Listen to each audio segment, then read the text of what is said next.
So if you have a lot of pain with your menstrual cycle, that's a really big sign that you should look into this. If you have pain throughout your menstrual cycle, this is a sign you should look into this. If you have heavy, heavy bleeding or really dark bleeding, that can also be like kind of that brown, super thick, dark. That can also be a sign that this is more of an endometrial tissue issue instead of just a normal period, a normal natural period. Also, having a longer period can be a sign of endometriosis. Irregular periods, because we usually have irregular hormone signaling, that's another sign. If you have PCOS and you have really worked hard to get PCOS symptoms under control and you're still having lots of pain, you might look into endometriosis as well because they can go hand in hand. We have that abnormal hormone signaling in both of these conditions, and so sometimes we see that people have both, women have both.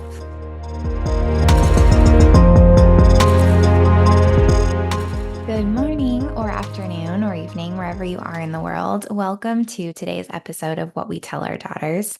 Today, we are talking about endometriosis. So, this is a condition that if you have it, you know lots about it in terms of just what it feels like to have it, because it's not a fun experience. Usually, it's very painful for women.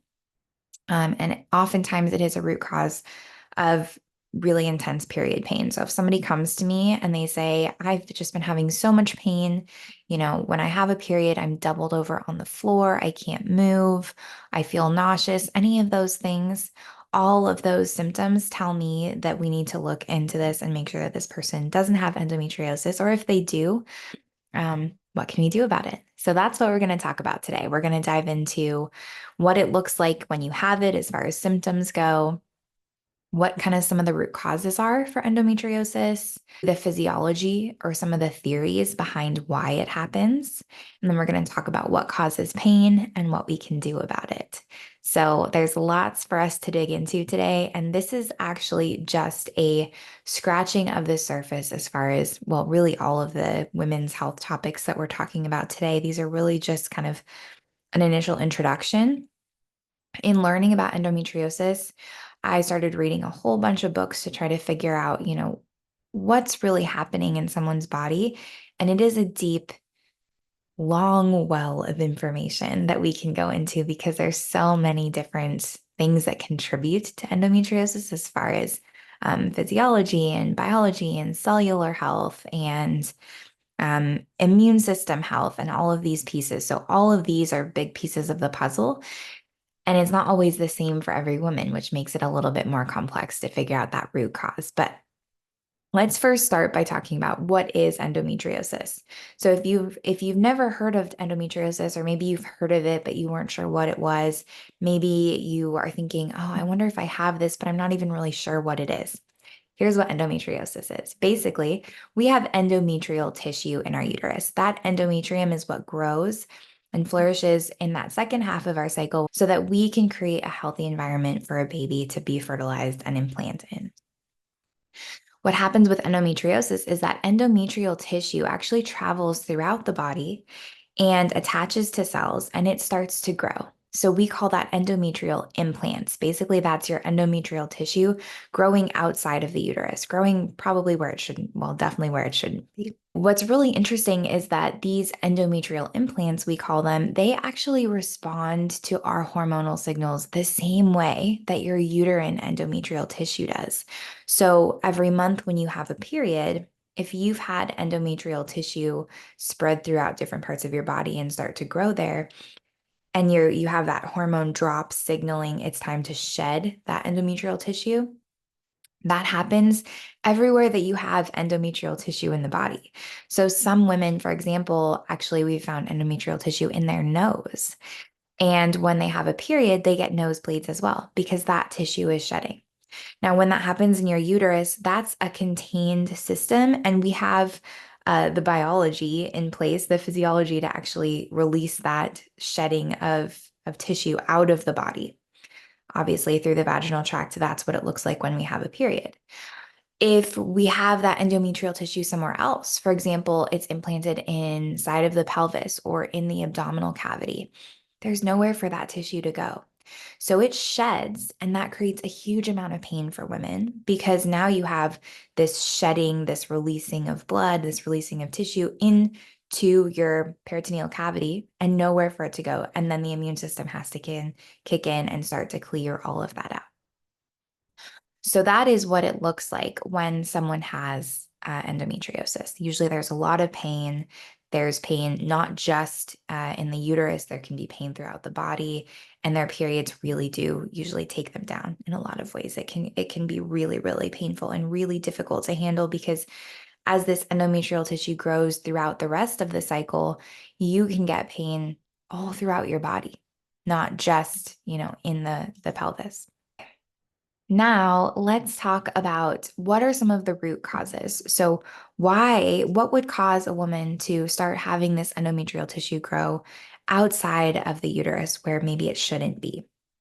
One of the things that can really drive this is something called estrogen dominance. So, that's when we have an imbalance in the amount of estrogen in the second half of our cycle versus, I'm sorry, the imbalance in the amount of estrogen versus progesterone in the second half of our cycle. So, with a normal menstrual cycle, if we think back to some of my earlier episodes, we have estrogen in the first half of the cycle. It has a little rise and then a fall at ovulation, and then it should stay kind of balanced throughout the second half. Once we have ovulation, progesterone should go up in that second half of the cycle. So we should have estrogen about here and progesterone up here.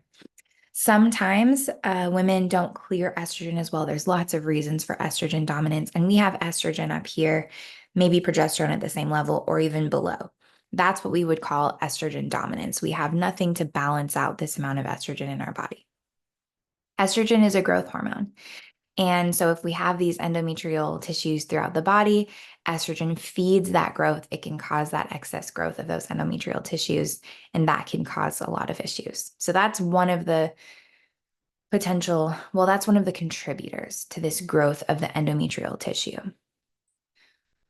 It's never just that one thing, right? There's so many things that can contribute. And so usually when we have endometriosis, there's also an immune component because when we have this endometrial tissue leave the uterus, if the immune system is really healthy, then it should be destroying that endometrial tissue that's going outside of the uterus so that it doesn't start to grow.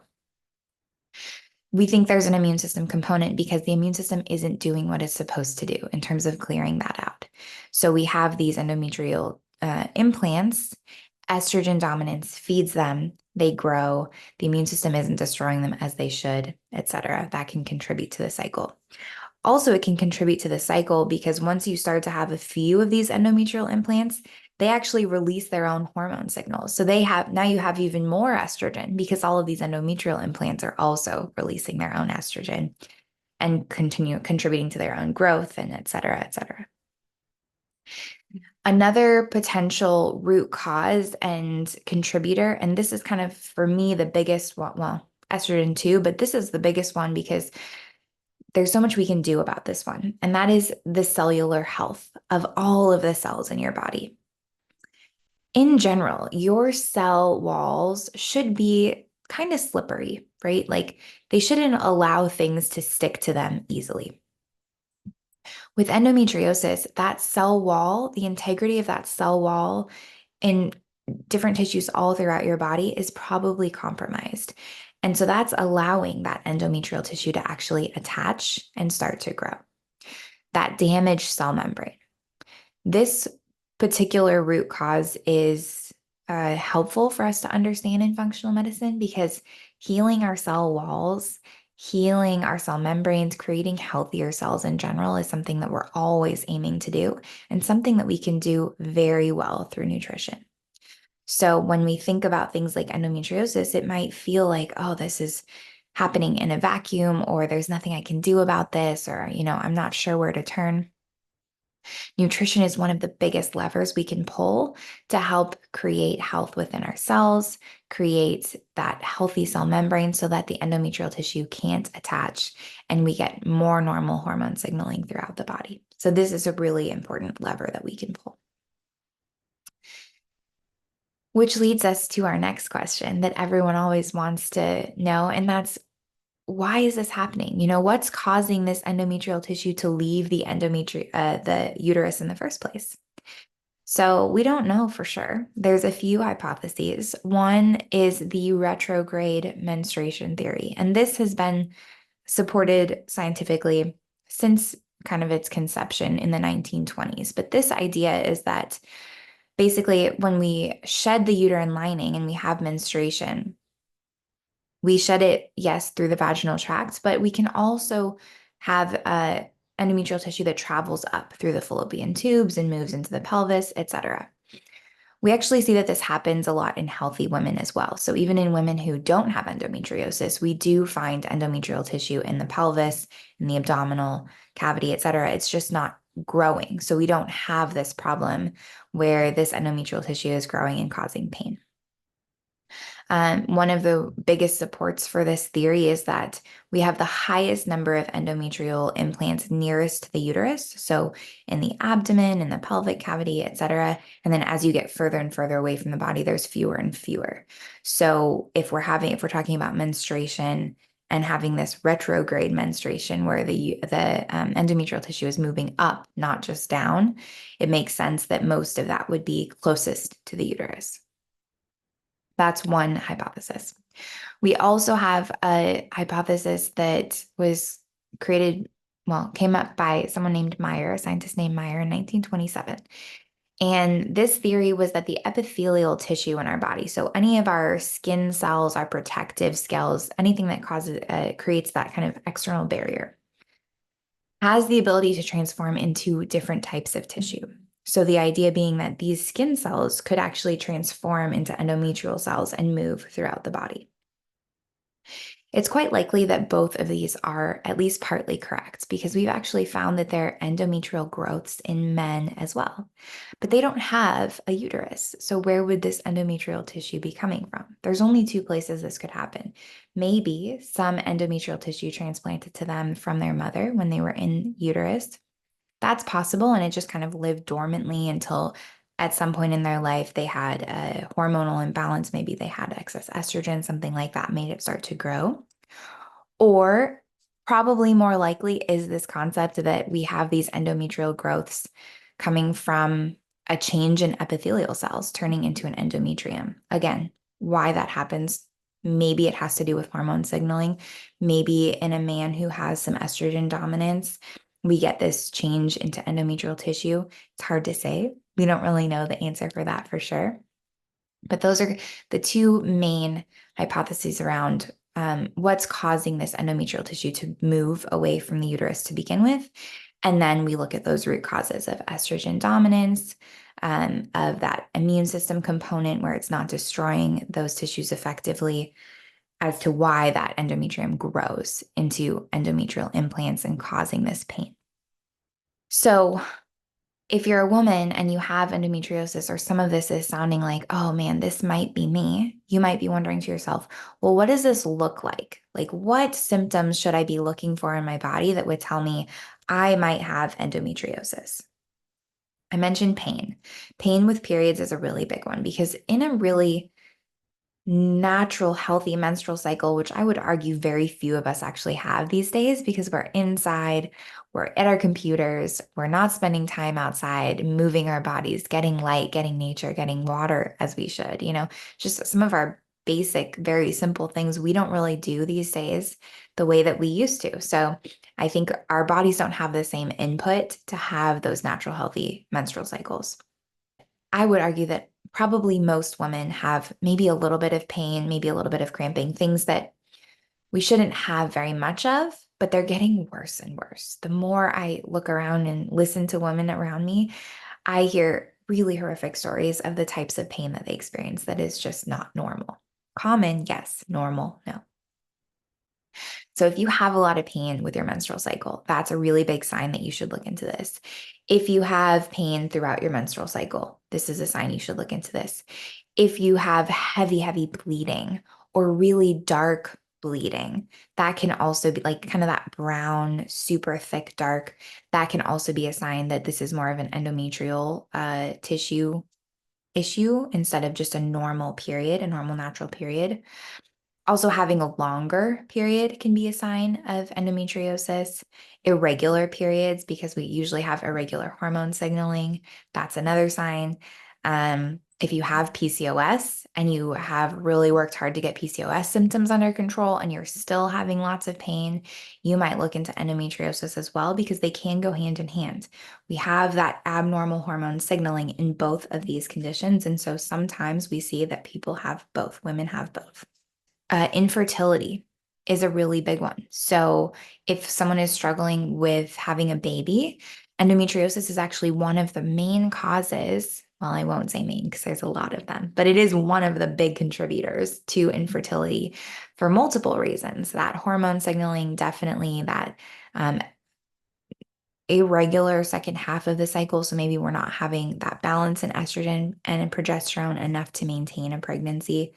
But even bigger than that, we have these growths in the uterus, right? That's physically stopping an implantation from happening the way that it normally would. So all of these things are signals that you should look into endometriosis. Another one is cysts. So I said polycystic ovarian syndrome often goes hand in hand with endometriosis or can go hand in hand. Same thing. If you have ruptured cysts or you've had a lot of ovarian cysts in the past, that can also be a sign of endometriosis. So those are some of the big things I would be thinking about. If you're someone who has pain or any of these things stand out to you, then you want to think, okay, I need to go see my doctor. I need to start to rule out, figure out what it is that's happening. Another question that women have that we've touched on a little bit here, but that is a really complicated issue is why do I have pain with endometriosis? So we talked about having this tissue that sheds outside of the uterus. That's a big cause. Okay, nothing like a podcast interruption from a screaming child. That is the life of a mom, and that's what this podcast is all about. So let's continue. So we talked about why women have pain with endometriosis. They have this endometrial tissue that's shedding that can cause a lot of pain. We have endometrial growths in general. Those are abnormal growths within all types of tissues, and that can cause pain because it's putting pressure on other organs in the body. Rupturing, so when we have that release of the tissue, that causes pain as well. And then inflammation is another big piece of this puzzle. So when we have that shedding of the tissue, like around a menstrual cycle, around a menstrual period, for example, we have this rush of all of our white blood cells that's trying to clear out that tissue. When we have white blood cells, they release histamine, and that further increases inflammation. So, around a menstrual cycle, not only do you have this shedding of the tissue, this release of fluid that shouldn't be there into all types of tissue in the body, but now you have even more inflammation as the immune system responds and tries to clear it out. We also have pain caused by the pulling on the organs. So we can have things called adhesions, which is where tissues get really stuck together and we have scar tissue from an endometrial growths. So for example, in the intestines, we can get in actual intestinal adhesions where the intestines aren't able to move as they should because there's so much scar tissue and they're kind of stuck together. And then we also have the endometrial tissue itself releasing something called prostaglandins. So prostaglandins are something that cause, think of it like they can cause cramping. They actually are a very natural process that happens during birth. It helps with the release of prostaglandins is something that helps us have those contractions that push the baby out. They're also what causes cramping during a period. So those are normal. We need the uterus to contract a little bit to help push that tissue out, push a baby out, whatever it may be. But that release of prostaglandins can cause pain in other parts of the body when we have an excess of those prostaglandins throughout. There's two types of prostaglandins. So there's the type that causes cramping, and then there's another type that just causes more systemic inflammation and pain. And so both of those are contributing to the pain that a woman feels when they have endometriosis. So what can you do for pain management? That's kind of the first stop, right? We can deal with these lifestyle factors. We can start to think about what are some of the treatments later on. But when someone is in pain, the first thing we need to do is address the pain, or they're not going to be able to take action on any of these other steps that we're going to talk about. So gentle movements, exercise, acupuncture, rest. Weight loss is something we know can help with endometriosis if you are overweight, because when we have excess weight, we usually have excess estrogen, and that can play into that feeding of the cycle of those endometrial growths. There's something called a TENS unit. So that's actually releasing little electrical signals throughout our body that can help with pain. A lot of women use them during labor. You can always try it. It's not going to hurt. Some people find them really effective, other people not so much. Aromatherapy is another one that can really help calm the body and allow it to move through the pain. At the more extreme ends of what we can do, we have medication, of course. So a lot of women with endometriosis have to take pain medication around their menstrual cycle. It's just too much to handle. Ibuprofen, something that causes the Advil, those anti-inflammatories are usually the most effective for this type of pain.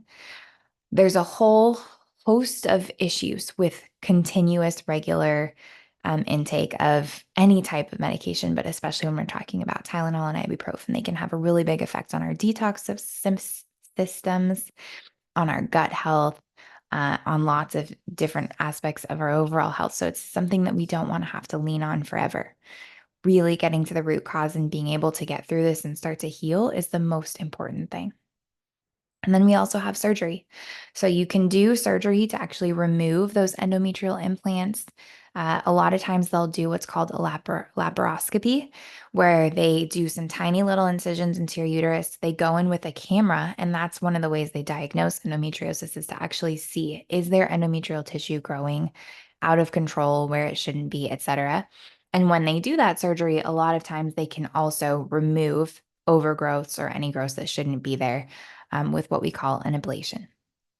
So surgery is not really a first stop. I wouldn't recommend it be a first stop for most women, but it can be very effective. I've had a client in the past who really struggled with fertility for a long time. She had a lot of pain. She didn't want to wait years for her body to be able to get rid of a lot of these endometrial overgrowths itself and heal. And so she ended up doing a laparoscopy. She did have endometrial tissue overgrowth. She got rid of those, changed her diet, changed her lifestyle, changed everything. And within just a few months, she was pregnant. So this is totally possible for you. If you're listening to this and you're like, I don't know, if this can work for me, stick with it. I know it can be hard. And I know it can be sometimes easier when you're in that pain state to think, I'm just going to take a pill and make this go away. But there is so much you can do, and you have so much life ahead of you. It's really important to think about that long-term picture. Other things that we can do for endometriosis, we have nutrition, we have lifestyle. So healing our cell membranes, eating really healthy fats, getting enough of our micronutrients, magnesium, minerals, water, vitamins, fresh air, all of those things can make actually a huge difference for women who have endometriosis. I've read stories of women who had pretty horrific endometriosis for many years and did nothing except for regulate kind of their sleep stress cycles. So focus on getting a lot of good rest and really change their diet. Focus entirely on healthy, nourishing fats from fatty fish, from vegetables, avocado, olive oil, things like that. Really cut out all of the inflammatory fats and add in a magnesium vitamin, a magnesium supplement, as well as just getting fresh air and moving their body. And they had really amazing results, even within just a month of starting to feel better. So these are things that don't take forever. It really depends on the woman, and it depends on where you're at and what you're able to implement all at once. But don't ever discount the things that are in your power to take control over that can help minimize these symptoms and start to heal your body. So yes, we have traditional medicines, and actually one of the big traditional medicines that doctors will often use is birth control, or even at the most extreme ends, a hysterectomy, right? Many women have had so much period pain that they'll actually just get a hysterectomy. That's the thing their doctor will recommend, to say, you know what, let's just get rid of all of it, which is so extreme because we really need the uterus and the ovaries throughout the rest of our life to help us maintain healthy bone mass, hormone signaling for many, many different reasons. It's very important to keep those organs as much as possible. If you have cancer, that's a different story. We have to remove that. But for endometriosis, we need to think first about all these other things that we can do before we go to something that extreme. So again, nutritionally focusing on healthy fats, adding in magnesium, vitamin C, which is actually an antioxidant, but can really help regulate the immune system, zinc, and all of the nutrients that we find in our fruits and veggies are going to give your body the best chance at restoring balance, both to the immune system and to your cell membranes naturally without having to do any of these more extreme interventions. So that is all I have for today. I hope that was interesting and you learned a little bit about endometriosis. As I mentioned, this is really just scratching the surface. So if this sounds like you and you feel like, oh my gosh, I need to know more, or I think this might be something that I'm worried or dealing with, go see your doctor. You may have to push a bit. Unfortunately, this is very similar to PCOS, where most women are undiagnosed because they go complain of pain and their doctor's like, it's normal. Well, it's not common, but not normal. Keep pushing. If you don't find a doctor that is willing to dig deeper with you, find a new doctor. You have to really advocate for yourself here when it comes to stuff like this. So, thanks for listening. I hope you found this interesting. We're going to continue on this little journey through different types of women's health issues and conditions. Well, I would say collections of symptoms that we have that arise and what we can do about it. And you may find a common thread here where there's a lot we can do with lifestyle, nutrition, supplementation. And that's why I love functional medicine so much, is there you really do see a big impact with some of these lower levers we can pull. But I do think that it's really important to have a plan and work with someone, because sometimes it's hard for us to see our own progress or for us to really, really stick with something unless we have a little bit more external accountability. So if maybe you've tried nutrition before, for example, and you're like, well, it didn't work. I tried it for a month. Well, did anyone actually sit down and look with you at what you did for that month? How diligent were you? What were you doing in your other areas of your life so that we can make sure we actually had all of our ducks in a row for the functional medicine pieces to have a big effect? Because sometimes we can be eating all the right things, but if we're not sleeping and we're not managing our stress, that nutrition is not going to have nearly as much of an impact as we like. But when we start to put these other pieces into place too, then everything falls together. So usually it's not just one thing, it's usually this combination of things. And we can never sign off one intervention. Like we can't sign off nutrition because it didn't work right away, if there's other things that we need to deal with in order for the body to come back into balance. So I hope that was helpful and interesting. Thanks for joining me, and I will see you in the next one.